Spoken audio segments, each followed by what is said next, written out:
Hello అండి, welcome back to my channel Moni creations. ఈరోజు వీడియోలో మీకు పొట్లకాయ పెరుగు పచ్చడి ఎలా చేయాలో చూపిస్తాను. వీడియోని స్కిప్ చేయకుండా లాస్ట్ వరకు చూడండి. అలాగే ఫస్ట్ టైం కనుక నా ఛానల్ చూస్తున్నట్లయితే తప్పకుండా సబ్స్క్రైబ్ చేసుకోండి. పక్కనే ఉన్న బెల్ ఐకాన్ కూడా క్లిక్ చేయండి.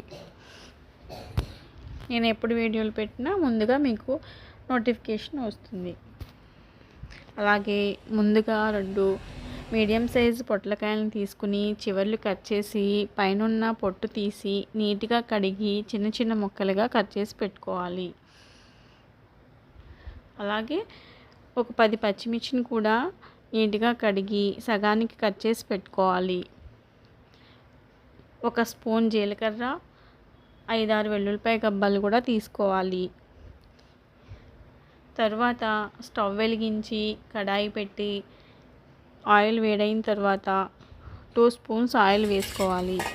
ఆయిల్ హీట్ అయిన తర్వాత ముందుగా కట్ చేసి పెట్టుకున్న పచ్చిమిర్చి ముక్కలు వేసి లైట్గా వేయించుకోవాలి.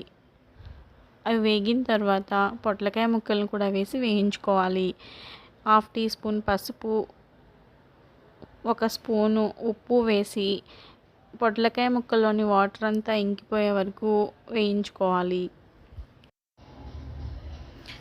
వాటర్ ఇంకిపోయిన తర్వాత పొట్లకాయ ముక్కలు వేగిపోయినట్లేనండి.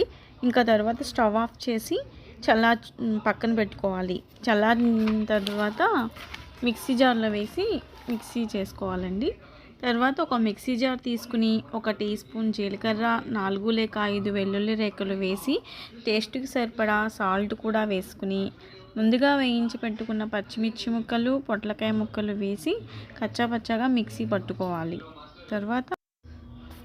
తర్వాత చిన్న సైజు నిమ్మకాయ అంత చింతపండుని కడిగి అది కూడా వేసి మిక్సీ పట్టుకోవాలి. ఇది మెత్తగా మిక్సీ అయిపోయిన తర్వాత లాస్ట్లో కొంచెం ఒక 3-4 స్పూన్స్ పెరుగు కూడా వేసి మిక్సీ పట్టుకోవాలి. అంతేనండి, లాస్ట్లో తాలింపు వేసుకుంటే పొట్లకాయ పెరుగు పచ్చడి రెడీ అయినట్లే. ఈ రెసిపీని మీరు కూడా తప్పకుండా ట్రై చేయండి. అలాగే నా ఛానల్ని సబ్స్క్రైబ్ చేసుకోండి. Thank you for watching.